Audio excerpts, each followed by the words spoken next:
generally talk about winter as being fire season.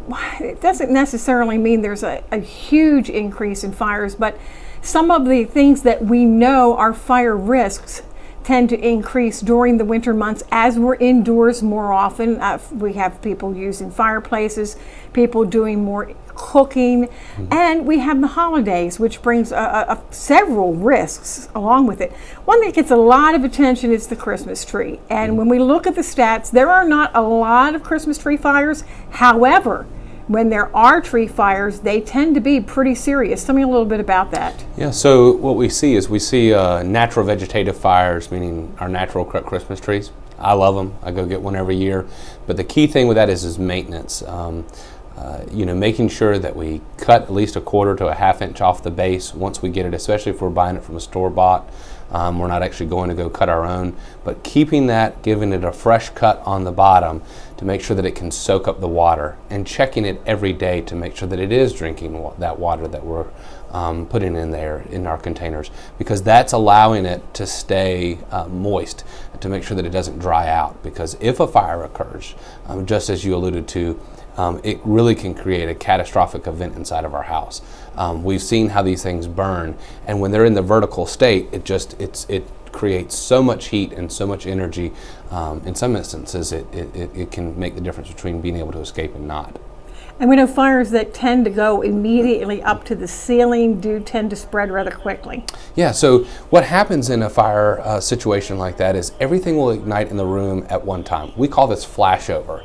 And this occurs based off of what's burning and how quickly the room temperature increases. So when we have something that is like a Christmas tree, that is vertical, and it's giving off that much amount of heat, that much amount of energy, it causes everything to ignite that much faster. So we have what we call flashover occur much quicker inside of that space, inside of that room. Two other things to keep in mind with live Christmas trees. You can water them until they're practically dripping water. Right. But if you put them too close to a heat source or you put frayed wires on them, you can also have a fire. Yeah. So from an energy conservation perspective, we encourage people, look, it may be the time to upgrade to LED lighting. Number one, it's going to save you on money, but number two is it's also going to make sure that you've got the cords, like you said, that aren't damaged, that aren't frayed. We've all been there trying to unravel the lights. It's in a knot. Next thing you know, we're grabbing it, we're pulling it apart. Those are made up of little small individual strands, and what you can't see is if those strands are broken underneath. As that electricity is trying to pass through it, it can actually cause a fire because of the break in the wire. So yes, and also keeping them away from any type of heat source, such as a space heater, such as a heating appliance, or even something as such as a regular incandescent bulb, one of the older style bulbs that we have. The higher the wattage of the bulb, the more it gives off a greater amount of heat. So smaller wattage, such as 20 amp or 20 watt, is going to be nowhere near as hot as a 100 watt bulb. While we look at the electric lighting and we look at the trees, we might miss the fact that 1/3 of home decoration fires are actually due to candles, and we do have a tendency to probably use them a little more this time of year. As I mentioned, we're indoors more often. We might be using some of the scented candles as we have guests arriving. You have guests in the house, so we really have to be careful with those candles. Candles are one of our biggest distractors, if you will. And I say distractors in the sense that, like you said, we want them to have the sights and the sounds of the season, right? And so when we have those distractors, such as the candles, they do create the environment of things falling on them, people accidentally putting plastic cups, paper napkins, all these holiday festive type things too close to them, and they do create that. But I think if I may, now is a good time to say this, is distractions are our biggest cause. Our cooking fires, our candles, our chimney fires, it's all because we're so distracted in the moment, in the celebration, that or in just the chaos that is the holiday season. We're trying to think about, did I purchase all those presents, or did Jimmy finish his homework before the seasonal break? We get so distracted in such a busy time that's usually what the root of these are, is we didn't replace our strand of holiday lights. We've got something too close to the candle. Distraction is what gets us in a bad place during this time of year.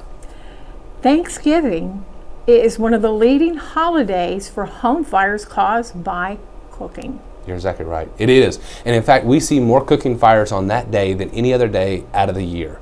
So we tell folks, watch what you heat. Not necessarily watch what you eat. We all overeat and we all overindulge that day, but watch what you heat. Watch what you're cooking.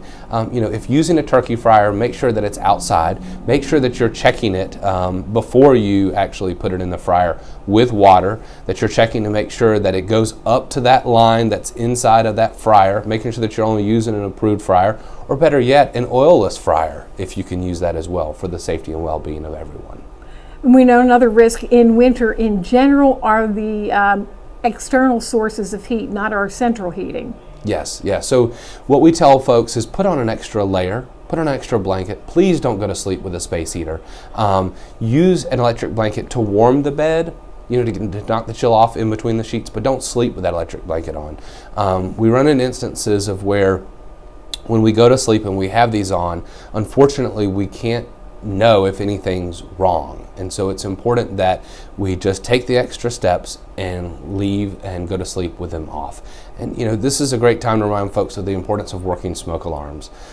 We have to have the notification. So if we do have a problem with our heating unit, if we do have a problem in our stove, we have to get notified that there is a fire, and having working smoke alarms do make a wonderful difference. And our partnership with the American Red Cross here and throughout all the other fire departments provide those at no cost to the citizens. It's absolutely free, and all they have to do is just call them and we'll schedule a time and they'll come out and install them at no cost. When we're talking about fires, there's another risk that tends to increase in the wintertime, and that's carbon monoxide poisoning. Mm-hmm. Yeah, so anything that gives off any type of fuel. This can even be cars inside of our garage. I get this phone call at least once a month. People say, well, I don't have any fuel-fired appliances. I said, do you have an attached garage? We're driving energy-efficient cars, hybrids, and so what happens is we'll get in, we'll forget to cut it off, we'll close the garage door, and so that carbon monoxide incident will occur. So anything that's fuel-fired, from gas logs, all the way down to an attached garage, it's important to have that. And if you have one, you should replace the device after 5 years of use. It loses its effectiveness after 5 years. Any of our big box stores, any of our online retailers can purchase you one and get it replaced pretty easily. Finally, you have a lot of visitors that come and go as we go through the holiday season. They may be spending the night with you.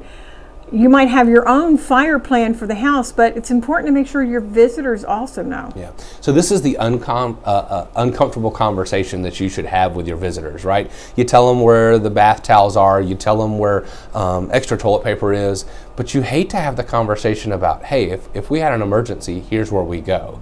But you're right. This is the time when accountability is most important. In the middle of the night, when that fire occurs, or even in the middle of the day, it's important to make sure that that they know where you go. The last thing that we want to receive is when we arrive on scene for that structure fire is for someone to tell us that they don't know where their loved one is.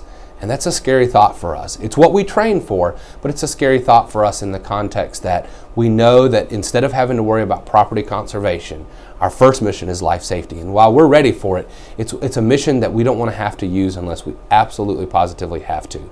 So as you're passing the gravy, or whatever the right conversation is at that moment, just tell your loved ones, say, hey, if we had an emergency, if something happens, this is where we go. It also tells them that you care enough to stress the importance of safety as a family.